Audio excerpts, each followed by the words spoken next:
अब पढ़ते हैं हमारा चौथा चैप्टर वायु के बारे में। इसमें से पहले दिया हुआ दोस्तों क्या आप जानते हैं उनको पढ़ लेते हैं कि कार्बन डाइऑक्साइड वायुमंडल में फैलकर पृथ्वी से विकिरित ऊष्मा को पृथ्वी पर रोककर ग्रीन हाउस पैदा करती है, इसलिए इसे ग्रीन हाउस गैस भी कहा जाता है। कार्बन डाइऑक्साइड को क्या कहा जाता है? Green house gas. और इसके अभाव में धरती इतनी ठंडी हो जाती है कि इस पर रहना असंभव होता है। किंतु जब कारखानों एवं कार के धुएं से वायुमंडल में इसका स्तर बढ़ता है तब इस ऊष्मा के द्वारा पृथ्वी का तापमान भी बढ़ता है। इसे भूमंडलीय तापन या ग्लोबल वार्मिंग कहा जाता है। तापमान में इस वृद्धि के कारण पृथ्वी के सबसे ठंडे प्रदेशों में जमी हुई बर्फ पिघलती है, जिसके परिणाम स्वरूप समुद्र के जलस्तर में वृद्धि होती है, जिससे तटीय क्षेत्रों में बाढ़ आ जाती है। दीर्घ अवधि में इसके कारण जलवायु में अत्यधिक परिवर्तन हो सकता है, जिसके फलस्वरूप कुछ पौधे एवं पशु विलुप्त या लुप्त हो जा सकते हैं। हमारी पृथ्वी चारों ओर से वायु की घनी चादर में घिरी हुई है, जिसे वायुमंडल कहते हैं। पृथ्वी पर सभी जीव जीवित रहने के लिए वायुमंडल पर निर्भर करती है। पृथ्वी पे सभी जीव क्या होते हैं?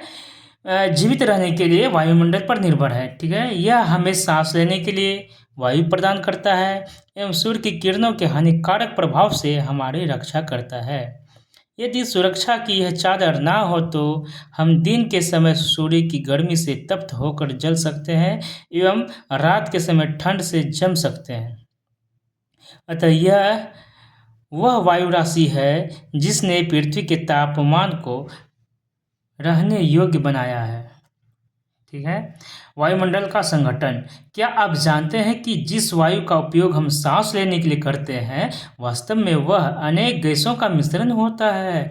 नाइट्रोजन तथा ऑक्सीजन ऐसी दो गैसें हैं जिनसे वायुमंडल का बड़ा भाग बना है।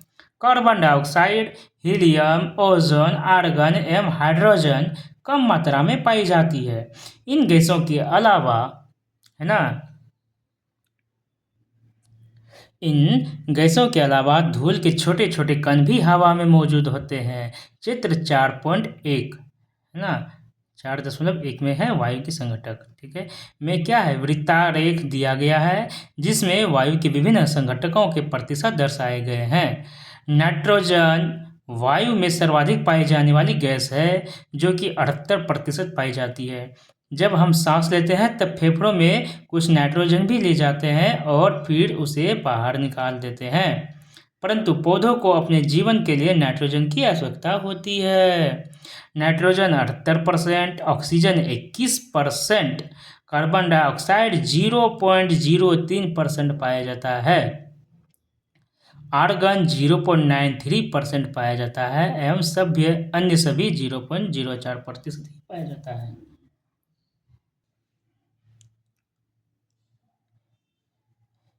वैसे सीधे वायु से नाइट्रोजन नहीं ले सकते हैं ना, हम जो हैं सीधे वायु से नाइट्रोजन नहीं ले पाते हैं, पौधे सीधे वायु से नाइट्रोजन नहीं ले पाते। मृदा कुछ पौधों की जड़ों में रहने वाले जीवाणु वायु से नाइट्रोजन लेकर इसका स्वरूप बदल देते हैं, जिससे पौधे इसका प्रयोग कर सकते हैं। ऑक्सीजन वायु में प्रचुरता से मिलने वाली दूसरी गैस है। ऑक्सीजन क्या है? वायु में प्रचुरता से मिलने वाली दूसरी गैस है। मनुष्य तथा पशु सांस लेने में वायु से ऑक्सीजन प्राप्त करते हैं। हरे पादप प्रकाश संश्लेषण द्वारा ऑक्सीजन उत्पन्न करते हैं। इस प्रकार वायु में ऑक्सीजन की मात्रा समान बनी रहती है। यदि हम वृक्ष काटते हैं तो यह संतुलन बिगड़ जाता है। कार्बन डाइऑक्साइड अन्य महत्वपूर्ण गैस है। हरे पादप अपने भोजन के लिए भोजन के रूप में हरे पादप क्या होता है, अपने भोजन के रूप में कार्बन डाइऑक्साइड का प्रयोग करते हैं और ऑक्सीजन वापस देते हैं हमें। मनुष्य और पशु कार्बन डाइऑक्साइड बाहर निकालते हैं। मनुष्यों तथा पशुओं द्वारा बाहर छोड़ी जाने वाली कार्बन डाइऑक्साइड की मात्रा पादपों द्वारा प्रयोग की जाने वाली गैसों के बराबर होती है। जिससे यह संतुलन बना रहता है, परंतु यह संतुलन कोयला तथा खनिज तेल आदि ईंधनों के जलाने से गड़बड़ा जाता है। वे वायुमंडल में प्रति वर्ष करोड़ों टन कार्बन डाइऑक्साइड की बढ़ोतरी करते हैं। परिणाम स्वरूप कार्बन डाइऑक्साइड का बढ़ा हुआ आयतन पृथ्वी पर मौसम एवं जलवायु को प्रभावित करता है। क्या आप जानते हैं, जब वायु गर्म होती है तो फैलती है और हल्की होती है तो ऊपर उठ जाती है। ठंडी वायु सघन और भारी होती है। ठंडी वायु क्या होती है, सघन भी होती है और भारी भी होती है, इसलिए इसमें नीचे रहने की प्रवृत्ति होती है। गर्म वायु के ऊपर उठने पर आसपास के क्षेत्रों में ठंडी वायु रिक्त स्थान को भरने के लिए वहां आ जाती है। इस प्रकार वायु चक्र चलता रहता है। वायुमंडल की संरचना। हमारा वायुमंडल 5 परतों में विभाजित है। वायुमंडल कितने में, 5 परतों में, और स्थलमंडल 3 में। हमारे पृथ्वी के हमारे 3 परतों में था। चलिए वायुमंडल के बारे में पढ़ें, उसके बारे में जानते हैं। हमारा वायुमंडल 5 परतों में विभाजित है। पहला क्षोभ मंडल, दूसरा उसके ऊपर आता है समताप मंडल, फिर बीच में आ जाता है मध्य मंडल, फिर उनके बाद चौथा है बाह्य मंडल एवं लास्ट का है बहिर्मंडल। चलिए एक एक करके सबके बारे में जानते हैं। क्षोभ मंडल, यह परत वायुमंडल की सबसे महत्वपूर्ण परत है। क्षोभ मंडल क्या है, वायुमंडल की सबसे महत्वपूर्ण परत है। इसकी औसत ऊंचाई 13 किलोमीटर होती है। क्षोभ मंडल की औसत ऊंचाई कितनी होती है, तो 13 किलोमीटर होती है। हम इसी मंडल में मौजूद वायु में सांस लेते हैं। मनुष्य सांस किस वायुमंडल में लेते हैं, तो क्षोभ मंडल में। मौसम की लगभग सभी घटनाएं कहाँ होती है, तो क्षोभ मंडल में, जैसे वर्षा, कोहरा एवं ओला वर्षा है ना, वर्षण इसी परत के अंदर होती है। समझ गए। क्षोभ मंडल 13 किलोमीटर तक फैली होती है और सभी मौसमी घटनाएं यही होती है। दूसरा आता है समताप मंडल। क्षोभ मंडल के ऊपर का भाग है समताप मंडल। यह लगभग 50 किलोमीटर की ऊंचाई तक फैला हुआ है। समताप मंडल कहाँ तक फैला हुआ है, 50 किलोमीटर की ऊंचाई तक। यह परत बादलों एवं मौसमी सभी घटनाओं से लगभग मुक्त होती है। मौसमी घटना कहाँ होती है, तो क्षोभ मंडल में होती है, और समताप मंडल जो होता है इन सब चीज़ों से मुक्त होती है, मौसमी परिघटनाओं से मुक्त होती है। इसके फलस्वरूप ही यहाँ की परिस्थितियाँ हवाई जहाज उड़ाने के लिए आदर्श होती है, इसलिए इसी मंडल में हवाई जहाज उड़ाई जाती है। समताप मंडल की एक महत्वपूर्ण विशेषता यह है कि इसमें ओजोन गैस की परत होती है। अब समताप मंडल में ही ओजोन गैस की परत पाई जाती है, तो क्वेश्चन आएगा कि ओजोन गैस की परत कहाँ पाई जाती है, तो समताप मंडल में, जिसकी ऊंचाई 50 किलोमीटर तक होती है। समताप मंडल की यह परत सूर्य से आने वाली हानिकारक गैसों से हमारी रक्षा करता है। कौन, तो ओजोन गैस की परत। हवाई जहाज किस परत में उड़ाई जाती है, किस मंडल में उड़ाई जाती है, समताप मंडल में। ओजोन गैस कहाँ पर पाई जाती है, ओजोन गैस की परत कहाँ पाई जाती है, तो समताप मंडल में।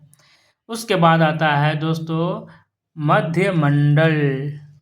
उसके बाद कौन सा आता है, मध्य मंडल आता है। यह वायुमंडल की तीसरी परत है। वायुमंडल की तीसरी परत कौन सी है, मध्य मंडल। यह समताप मंडल के ठीक ऊपर होती है। यह लगभग 80 किलोमीटर की ऊंचाई तक फैली होती है। अंतरिक्ष में प्रवेश करने वाले उल्कापिंड इस परत में आने पर जल ही जाते हैं। उल्कापिंड जो हमारे पृथ्वी की ओर आते हैं किस मंडल में जल जाते हैं, तो मध्य मंडल तक में जल जाते हैं। फिर आता है बाह्य वायुमंडल। कौन आता है, बाह्य वायुमंडल। बाह्य वायुमंडल में बढ़ती ऊंचाई के साथ तापमान अत्यधिक तीव्रता से बढ़ता है। आयन मंडल इस परत का एक भाग है। आयन मंडल क्या है, इस परत का एक भाग है। बाह्य वायुमंडल है ना, उसको आयन मंडल का ही, मतलब उसी का ही एक भाग है आयन मंडल। इस परत का एक भाग है। यह 80 से 400 किलोमीटर तक फैला हुआ है। बाह्य वायुमंडल कहाँ तक फैला है, 80 से 400 किलोमीटर तक फैला है।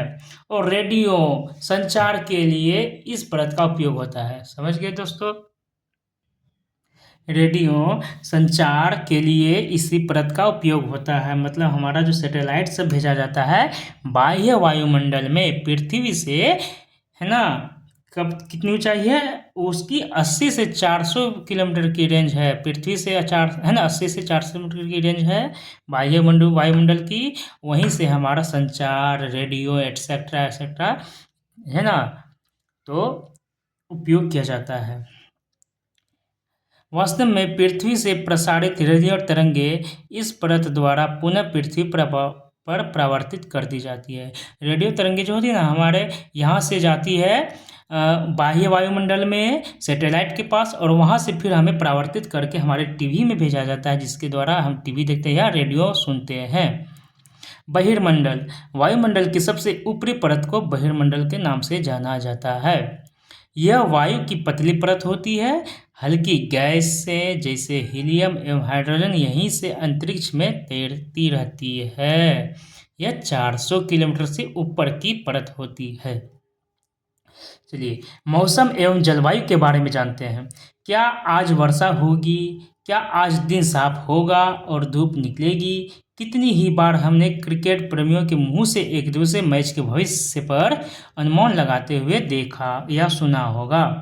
यह यदि हम कल्पना करें कि हमारा शरीर एक रेडियो है और मस्तिष्क उसके स्पीकर, तो मौसम वह है जो उसको इसके नियंत्रण बटनों से छेड़छाड़ करता रहता है।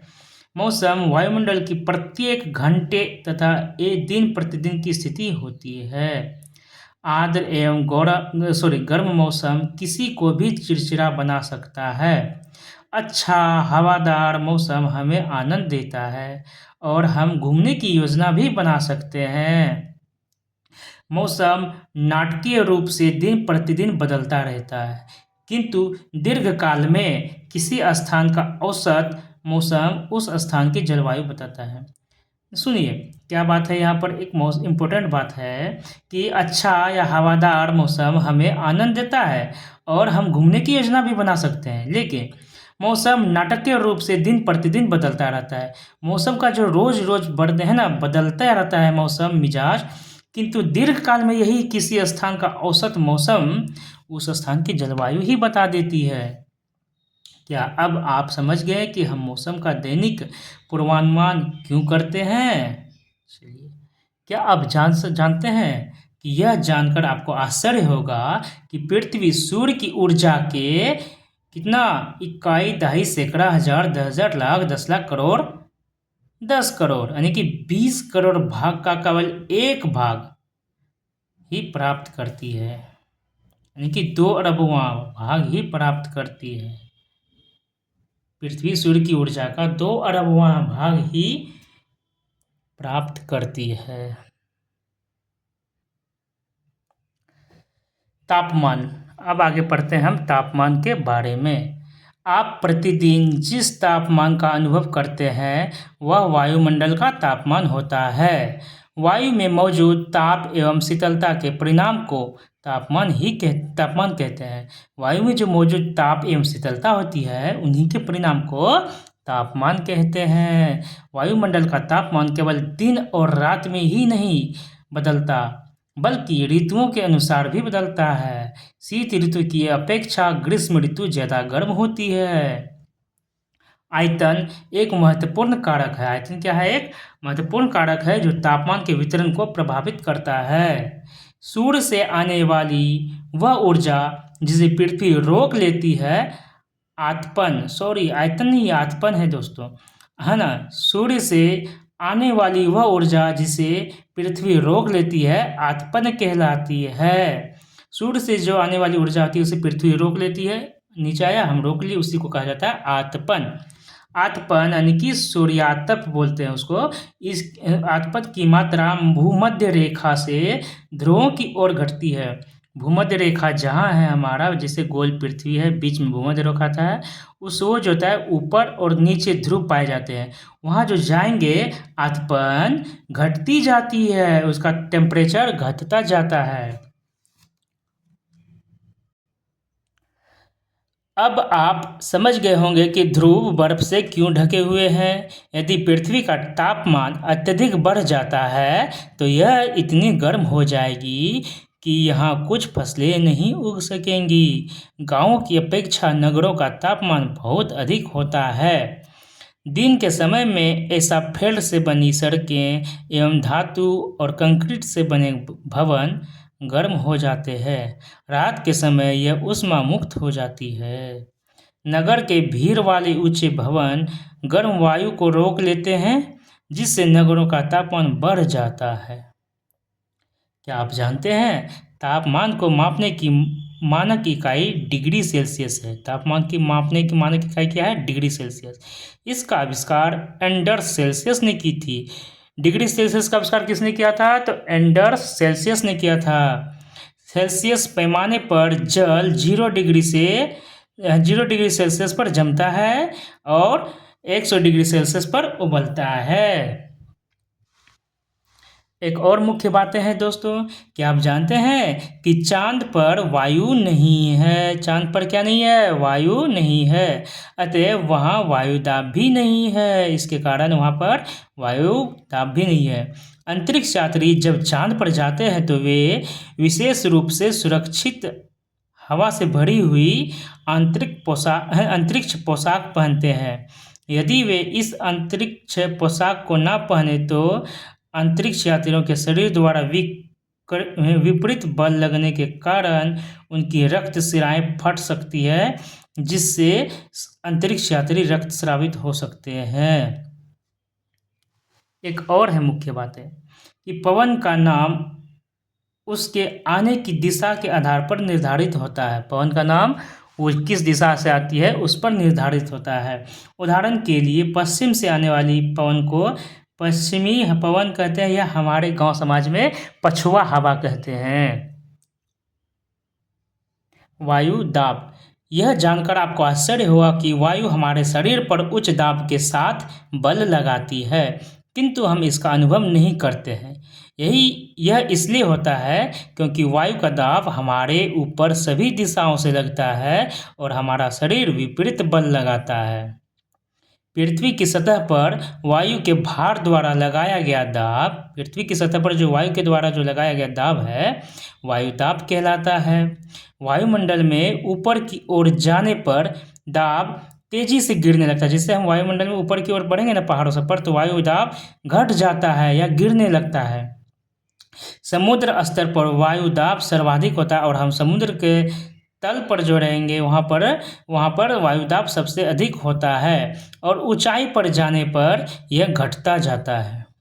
वायुदाब ऊंचाई पर जाने पर घटता है और समुद्र तल पर आने पर बढ़ता है। वायुदाब का क्षैतिज वितरण किसी स्थान पर उपस्थित वायु के ताप द्वारा प्रभावित होता है। अधिक तापमान वाले क्षेत्रों में वायु गर्म होकर ऊपर उठती है। अधिक तापमान वाला जो क्षेत्र है वहाँ पर क्या आता है? वायु गर्म होकर ऊपर उठ जाता है। यह निम्न दाब क्षेत्र बनाता है। उसके बाद वहाँ पर निम्न दाब क्षेत्र बना देता है। निम्न दाब बादल युक्त आकाश एवं नम मौसम के साथ जुड़ा होता है। कम तापमान वाले क्षेत्रों की वायु ठंडी होती है। जहाँ पर टेम्परेचर कम है वहाँ की वायु भी ठंडी होगी। इसके फलस्वरूप यह भारी होती है। भारी वायु निमज्जित होकर उच्च दाब क्षेत्र बनाती है। उच्च दाब के कारण स्पष्ट एवं स्वच्छ आकाश होता है। उच्च दाब के कारण क्या होता है? स्पष्ट एवं स्वच्छ आकाश होता है। स्वच्छ आकाश कब पाया जाता है? जब उच्च दाब होता है। उसके बाद पढ़ते हैं पवन के बारे में। उच्च दाब क्षेत्र से निम्न दाब क्षेत्र की ओर वायु की गति जो होती है, वायु किस ओर गति करती है? उच्च दाब से निम्न दाब की ओर गति करती है। वायु उच्च दाब से निम्न दाब की ओर गति करती है और इसे ही पवन कहा जाता है।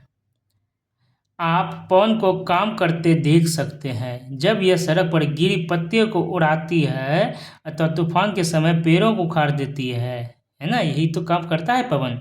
कभी कभी जब पवन धीरे बहती है तो आप इसे महीन धूल या धुएं को उड़ाते देख सकते हैं।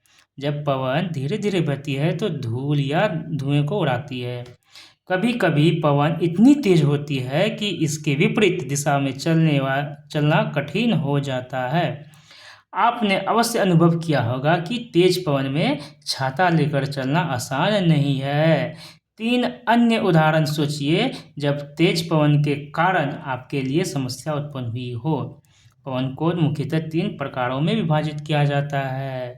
पवन को मुख्यतः 3 भागों में विभाजित किया जा सकता है, 3 प्रकारों में विभाजित किया जा सकता है। कौन कौन से 3 प्रकार हैं? तो अस्थायी पवन हैं, पहला अस्थायी पवन, दूसरा मौसमी पवन, तीसरा स्थानीय पवन। एक अस्थायी जो फिक्स पवन है, दूसरा मौसमी पवन है, तीसरा है स्थानीय पवन। चलिए अस्थायी पवनों के बारे में जानते हैं। व्यापारिक पश्चिमी एवं पूर्वी पवनें अस्थायी पवनें हैं। व्यापारिक पश्चिमी एवं पूर्वी पवनें क्या है? अस्थायी पवनें हैं। ये वर्ष भर लगातार निश्चित दिशा में चलती रहती है। दूसरा मौसमी पवनें, ये पवनें विभिन्न ऋतुओं में अपनी दिशा बदलती रहती है। उदाहरण के लिए भारत में मानसूनी पवनें। मानसूनी पवनें किसका उदाहरण है? तो मौसमी पवन का उदाहरण है। स्थानीय पवनें, ये पवनें किसी छोटे क्षेत्र में वर्ष या दिन के किसी विशेष समय में चलती है। उदाहरण के लिए स्थल एवं समुद्री समीर। क्या आपको भारत के उत्तरी क्षेत्र की गर्म एवं शुष्क स्थानीय पवन याद है? इसे लू कहते हैं। देखिए पवन कैसे बहता है। भूमध्य रेखा है, ये निम्न दाबी क्षेत्र है, यहाँ से ऊपर जाना है, नीचे आना है, तो अलग अलग प्रकार की बातें होती है। दक्षिणा पूर्व व्यापारिक पवनें इधर जाएंगी, उपोष्ण उच्च दाब इधर जाएंगे, सनातन पछुआ पवन हो जाएगा। ये सब बातें प्रमुख वायुदाब पेटियां हैं, ये पेटियां हैं। पवन का ही एक विशाल रूप है। जब पवन उग्र हो जाती है तो चक्रवात लाती है, चक्रवात द्वारा विनाश होता है, तो पड़ते हैं चक्रवात प्राकृतिक आवेश। भारत के पूर्वी समुद्री तट किधर होती है? हमारा भारत का जो ऐसे वाला इलाका रहता है, तो इस साइड को पूर्वी तट और इस साइड को पश्चिमी तट कहा जाता है। ओडिशा में बंगाल की खाड़ी से उठने वाली चक्रवातों का खतरा बना रहता है। 17 से 18 अक्टूबर 1999 को राज्य के 5 जिलों में चक्रवात आया था। कहाँ पर? ओडिशा में। 29 अक्टूबर 1999 को एक अन्य महाचक्रवात आया जिसने राज्य के एक बड़े भाग में तबाही मचाई। 29 अक्टूबर 1999 को मुख्यतः पवन का वेग, वर्षा तथा ज्वारीय प्रोत्कर्ष से हानियां हुई। 260 किलोमीटर प्रति घंटे तक के वेग वाली पवन 36 घंटे से भी ज़्यादा समय तक चलती रही। तीव्र वेग वाली इस पवन ने पेड़ों को उखाड़ दिया और कच्चे घरों को नष्ट कर दिया। अनेक औद्योगिक भवनों तथा अन्य घरों की छतें भी उड़ गई। विद्युत आपूर्ति एवं टेलीफोन लाइनें पूरी तरह से कट गई। चक्रवात के फलस्वरूप लगातार 3 दिनों तक भारी वर्षा होती रही। इस वर्षा के कारण ओडिशा की प्रमुख नदियों में बाढ़ आ गई। चक्रवाती पवनों के कारण उठी ज्वार तरंगें स्थल पर 20 किलोमीटर तक आ गई और फलस्वरूप तटीय क्षेत्रों में भयानक तबाही हुई। अचानक 7 से 10 मीटर ऊंची ज्वार तरंगें आ गई, जिसके कारण तैयार खड़ी धान की फसल पूरी तरह नष्ट हो गई। कब आई थी यह चक्रवात? 29 अक्टूबर 1999 को। 25 अक्टूबर 1999 को पूर्वी पोर्ट ब्लेयर के निकट थाईलैंड की खाड़ी में अवदाब के कारण यह चक्रवात उत्पन्न हुई थी। यह चक्रवात क्यों उत्पन्न हुई थी? तो 25 अक्टूबर 1999 को पूर्वी पोर्ट ब्लेयर के निकट थाईलैंड की खाड़ी जो है उसमें अवदाब के कारण यह उत्पन्न हुई थी और ये धीरे धीरे उत्तर पश्चिमी दिशा में बढ़ा। गहन होकर इसने महाचक्रवात का रूप धारण कर लिया और 29 अक्टूबर को सुबह 10:30 बजे ओडिशा के इरिसामा एवं बालिकुडा के बीच के क्षेत्र को प्रभावित कर दिया। यह महाचक्रवात ने भुवनेश्वर, कटक और 28 तटीय नगरों सहित ओडिशा के पूर्वी तट को बर्बाद कर दिया। इससे लगभग 130 लाख लोग प्रभावित हुए। 130 लाख लोग प्रभावित हुए। बहुत बड़ी संख्या में पशुओं की मौत हो गई।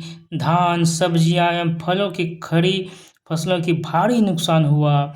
ज्वार प्रोत्कर्ष से उत्पन्न हुई लवणता के कारण कृषि योग्य विशाल भूक्षेत्र अनुपजाऊ हो गए। साल, सागवान एवं बांस के बागान वाले विशाल भूक्षेत्र नष्ट हो गए। पारादीप एवं कोणार्क के बीच स्थित मैंग्रोव के जंगल भी लुप्त हो गए। आर्द्रता क्या होती है? जब जल पृथ्वी एवं विभिन्न जलाशयों से वाष्पित होता है। जब जल पृथ्वी एवं विभिन्न जलाशयों से वाष्पित होता है तो यह जल वाष्प बन जाता है। वायु में किसी भी समय जल वाष्प की मात्रा को ही आर्द्रता कहा जाता है। वायु में जो किसी भी समय जल वाष्प की मात्रा होती है उसे ही आर्द्रता कहते हैं। जब वायु में जल वाष्प की मात्रा अत्यधिक होती है तो उसे हम आर्द्र दिन कहते हैं। जैसे जैसे वायु गर्म होती जाती है इसकी जल वाष्प धारण करने की क्षमता बढ़ती जाती है। क्यों? क्योंकि अगर वायु गर्म होगी तो क्या होगा? जो हमारे अंदर जल हमारे सतह पर जल पाया जाता है उनको वाष्पीकरण में बदल देता है। यही वाष्प जो है ना जल वाष्प बनकर आर्द्रता का निर्माण करती है। इसकी जलवाष्प धारण करने की क्षमता बढ़ती जाती है और इस कारण यह और अधिक आर्द्र हो जाती है। आर्द्र दिन में कपड़े सूखने में काफ़ी समय लगता है एवं हमारे शरीर से पसीना आसानी से नहीं सूखता है और हम असहज महसूस करते हैं। आर्द्र दिन बहुत हमारे लिए कठिनाई वाला दिन होता है। जब जलवाष्प ऊपर उठता है तो यह ठंडा होना शुरू हो जाता है। जब जलवाष्प ऊपर उठता है तो यह ठंडा होना शुरू हो जाता है। जलवाष्प संघनित होकर ठंडा होकर जल की बूंद बनाते हैं। बादल इन्हीं जल बूंदों का ही एक समूह होता है। जलवाष्प संघनित होकर ठंडा होकर बूंद बनाते हैं और बादल इन्हीं जल बूंदों का ही एक समूह होता है। जब जल की ये बूंदें इतनी भारी हो जाती है कि वायु में तैर न सके तब ये वर्षण के रूप में नीचे आ जाती है। आकाश में उड़ते हुए जेट हवाई जहाज अपने पीछे सफ़ेद पथ चिन्ह छोड़ते हैं। इनके इंजनों से निकली नमी संघनित हो जाती है। वायु के गतिमान न रहने की स्थिति में यह संघनित नमी कुछ देर तक पथ के रूप में दिखाई देती है। पृथ्वी पर जल के रूप में गिरने वाला वर्षण वर्षा कहलाता है। ठीक है। ज़्यादातर भौम जल वर्षा जल से ही प्राप्त होता है। पौधे जल संरक्षण में मदद करते हैं। जब पहाड़ी पार्श्वों से पेड़ काटे जाते हैं तो वर्षा जल अनावृत पहाड़ों से नीचे बहता है एवं निचले इलाकों में बाढ़ का कारण बनता है। क्या होता है? निचले इलाकों में बाढ़ का कारण बनता है।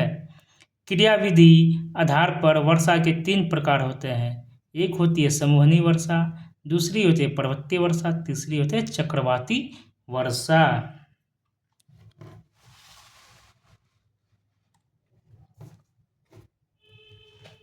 पौधे तथा जीव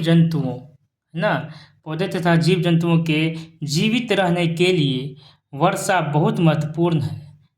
इससे धरातल को ताज़ा जल प्रदान होता है। यदि वर्षा कम हो तो जल की कमी तथा सूखा हो जाता है। इसके विपरीत अगर वर्षा अधिक होती है तो बाढ़ आ जाती है। क्या आप जानते हैं वर्षण के दूसरे रूप हिम, सहिम, वृष्टि तथा ओला है? हिम, सहिम, वृष्टि तथा ओला ही वर्षण के रूप हैं। चलिए इनका कुछ ऑब्जेक्टिव क्वेश्चन कर लेते हैं दोस्तों। एक चीज़ देखते हैं ये कि चक्रवाती वर्षा कैसा होता है, पर्वतीय वर्षा कैसा होता है और संवहनी वर्षा कैसा होता है। संवहनी वर्षा गर्म वायु ऊपर जाएगी और वहाँ से नीचे गिर जाएगी। पर्वतीय वर्षा वायु है ना, आर्द्र वायु इससे टकराएंगी और इसको धरती पर फिर से भेज देंगी। चक्रवाती वर्षा चक्रवात ठंडी वायु आएगी, इधर से गर्म वायु आएगी, दोनों वहाँ पर बनेंगे और वह बरस जाएंगे। चलिए ऑब्जेक्टिव क्वेश्चंस देख लेते हैं दोस्तों। सही उत्तर चिन्हित कीजिए। ठीक है। निम्नलिखित में से कौन सी गैस हमें सूर्य की हानिकारक किरणों से बचाती है? तो ओजोन गैस बचाती है। ये कहाँ पाया जाता है? तो समताप मंडल में। वायुमंडल की सबसे महत्वपूर्ण परत कौन सी है? क्षोभ मंडल है, क्योंकि यहाँ पे कोई भी मौसमी परिघटना सभी मौसमी परिघटनाएं यहीं पर होती है, हम लोग यहीं से सांस भी लेते हैं। वायुमंडल की निम्न परतों में कौन सी बादल विहीन है? बादल विहीन परत है मध्यम मंडल, है ना। मध्य मंडल जो है बादल विहीन है। वायुमंडल की परतों में जब हम ऊपर जाते हैं तो वायुदाब क्या होता है? घटता है। जब हम ऊपर जाएंगे घटेगा, समुद्र के तल पर आएंगे तो बढ़ता है। जब वृष्टि तरल रूप में पृथ्वी पर आती है तो उसे हम कहते हैं वर्षा। तरल रूप में जब वृष्टि ऊपर से नीचे आएंगी वह वर्षा कहलाती है। चलिए, व्यापारिक पवनें क्या होती है? व्यापारिक पवनें अस्थायी पवनें होती है। लू ये स्थानीय पवनें होती है। लू स्थानीय धरातल पर से बहती है। मानसून पवनें क्या होती है? मौसमी पवन, ये मौसम में चलती है। पवन, ये पवन की क्षितिज गति को बताती है पवन। तो चलिए अब अगला चैप्टर पढ़ते हैं। आज इसमें बस इतना ही।